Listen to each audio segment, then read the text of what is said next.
galera, iniciando o dia com mais um boletim do canal Detetives Vascaínos, aqui sempre praticando aquele bom jornalismo. Antes da gente prosseguir, não esqueça de deixar o seu like aí embaixo nesse vídeo, compartilhar, se inscrever caso não seja um inscrito e ativar o sininho das notificações para ser avisado toda vez que a gente colocar um vídeo novo no ar. Vamos juntos ampliar cada vez mais esse trabalho no YouTube. Bom, e a transição da SAF já começou a todo vapor. Neste boletim, vamos destacar os trabalhos iniciados do novo diretor de futebol, Paulo Brax, as suas prioridades, a celeuma envolvendo o CEO, que a princípio segue estancada temporariamente no clube, a renovação contratual do garoto Egnaldo e as últimas informações do time do Vasco, que pega o Tombense no próximo sábado. E por falar no Tombense, o seu técnico Bruno Pivetti vai falar aqui sobre como pretende pontuar diante do Vasco. Portanto, me acompanhe até o final e vamos em frente! E ontem foi dado início oficialmente no Vasco a transição para constituir e operar a SAF, que foi vendida a 777 Partners. O processo será coordenado pelo VP jurídico José Cândido Bulhões, que terá o apoio do presidente Salgado e do primeiro vice, o Carlos Roberto Osório. Aliás, a grande expectativa do encontro era pela reação dos VPs, que são contrários à nomeação do Luiz Melo para a SAF, e o próprio. Mas, ao que parece, o assunto está temporariamente, digamos assim, deixado de lado. Houve um convencimento de que é preciso dar tempo ao tempo para que essa transição para a SAF aconteça de uma forma mais rápida e organizada. Uma rixa logo de cara poderia trazer um lado negativo para a relação. Posteriormente, concluído esse processo, aí sim as partes podem sentar na mesa novamente e tentar chegar num consenso. Dentro do clube há uma estimativa de que entre 3 a 4 semanas a transação seja concluída.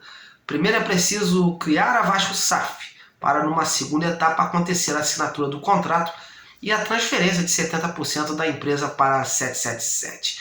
E assim que essa transferência acontecer, aí sim, seria depositado os 120 milhões de reais previstos inicialmente no contrato.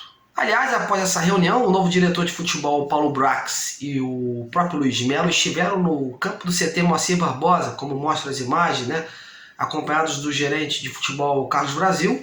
Os dirigentes observaram o treinamento, que foi composto por reservas e não relacionados na derrota para a Ponte Preta por 3-1. Paulo Brax conversou muito com o Palácio e o Sarrafiore, que foram seus jogadores no Internacional, e com o veterano Nenê. O objetivo dessa visita é marcar território, mostrar presença e transmitir confiança ao grupo para o decorrer da temporada. Sem dúvida alguma, isso será uma constância nos próximos treinamentos. A expectativa dentro do clube é, com os trabalhos iniciados do Paulo Brax, a questão do novo técnico seja então definida. Há uma certa pressão interna para que o Vasco tenha um nome, um novo nome para tocar esse trabalho, pelo menos até o final de 2023. Estamos caminhando para o final da temporada, que se encerra em novembro, e a maioria dos bons treinadores está empregado. A dificuldade se encontra justamente aí, O cenário está sendo então analisado e deveremos ter novidades, até o final dessa semana em relação a esse assunto aí que segue indefinido. Aguardemos. Aliás, faz parte da jornada do Paulo Brax, com o aval da 777, a renovação com as joias do Vasco que estão sendo cobiçadas pela Europa, como o Andrei Santos, por exemplo. E por falar numa dessas joias, ontem uma delas teve sua renovação oficializada pelo clube. O atacante Egnaldo, que completou 18 anos na última terça-feira. O Vasco oficializou a compra do jogador junto ao Arte Sul. Dessa forma, o Egnaldo assinou o seu novo vínculo com o Vasco até 8 de agosto de 2027. A joia vascaína fala agora como se sente diante de um sonho realizado. Primeiramente quero agradecer a Deus, pelo esse contrato aqui com o Vasco da Gama. Era um sonho para mim desde quando eu cheguei aqui.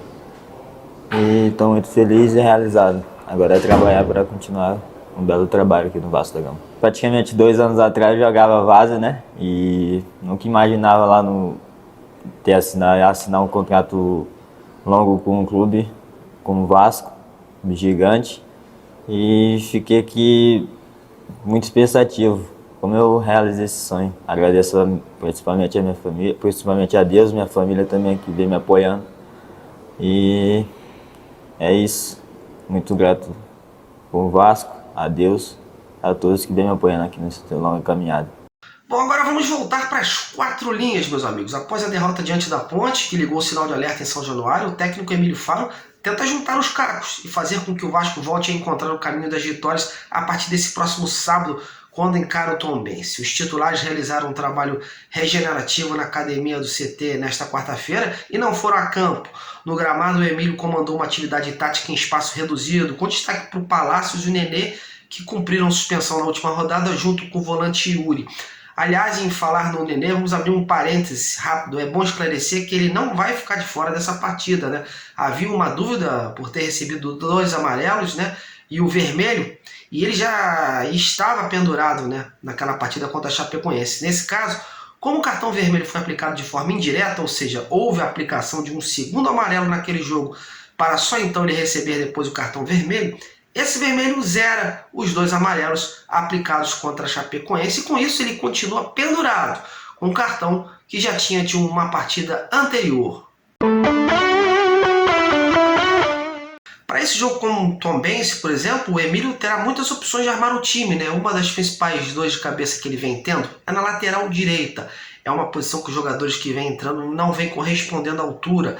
Após perder o Gabriel Dias, que vai ser submetido a uma cirurgia, o Léo Matos virou titular, né? E não vem agradando também. O Matheus Ribeiro, contratado recentemente, entrou diante da Ponte Preta e foi bastante criticado pelos torcedores pela sua atuação e por ter dado de graça aquele escanteio que originou o segundo gol da Ponte. O Emílio, inclusive, após a partida, procurou defender o jogador sobre essa situação e analisou como pretende corrigir esses erros bobos daqui para frente.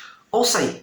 O futebol, às vezes, é analisado sempre de trás para frente. Fica uma coisa muito confortável falar, pô, o Matheus, ele tentou roubar a bola, não conseguiu, a bola saiu para escanteio. Foi uma bola que ia para a lateral quase e acabou saindo para escanteio. Ele não teve a intenção de ceder o escanteio. Ele é um jogador que estava ciente do poderio do time da Ponte Preta na bola parada. Só que, ocasionalmente, essa bola foi espirrada e saiu para escanteio. A gente não pode ter vilões. A gente teve uma situação de uma infelicidade que a bola foi para escanteio e desse escanteio, construindo a história de trás para frente, saiu um gol. O que a gente vai fazer? A gente tem que se preparar melhor. Na próxima vez, de repente, não ceder o escanteio, conseguir roubar. Essa jogada já foi. E só vai botar a bola para escanteio quem está jogando. Eu jamais vou ceder um escanteio. Pois é, e a equipe da Tombense, que não tem nada com isso, chega ao Rio nessa sexta-feira e o objetivo do time mineiro é pontuar. A equipe tropeçou na última rodada, empatando em casa com o Vila Nova, que está na zona de rebaixamento, e está ciente das enormes dificuldades que vai encontrar jogando em São Januário lotado. E para falar como a equipe pretende pontuar diante do Vasco, né, com essas circunstâncias que eu já abordei, eu vou trazer aqui o técnico do Tombense, o Bruno Pivetti. Ele agora dá a dica de como vai orientar os seus jogadores para esse duelo. Ouça aí. Nós temos que recuperar a equipe da melhor maneira possível. Sabemos que vamos enfrentar uma outra grande equipe no sábado, uma atmosfera com o apoio da torcida. Precisamos ser inteligentes, estratégicos, para poder fazer o nosso jogo encaixar lá em São Januário e a gente sair com um resultado positivo. Meus amigos, jogo muito importante esse de sábado, hein? O Vasco precisa voltar a vencer e não pode perder mais pontos bobos jogando em casa, né? Lembrando que nesse segundo turno, a equipe ainda vai enfrentar times que estão no G4, como Bahia, Grêmio e Cruzeiro, fora de casa. E hoje a gordura está em 6 pontos. Se vacilar, vai ficar difícil recuperar isso depois, hein? Correr atrás, vem emocional, pressão, enfim. Portanto, é vencer ou vencer em São Januário no sábado. Bom, galera, eu estou encerrando esse nosso informativo de hoje, agradecendo a sua audiência, né? Desde já. A você que me acompanhou, meu muito obrigado. Um grande abraço e até a próxima.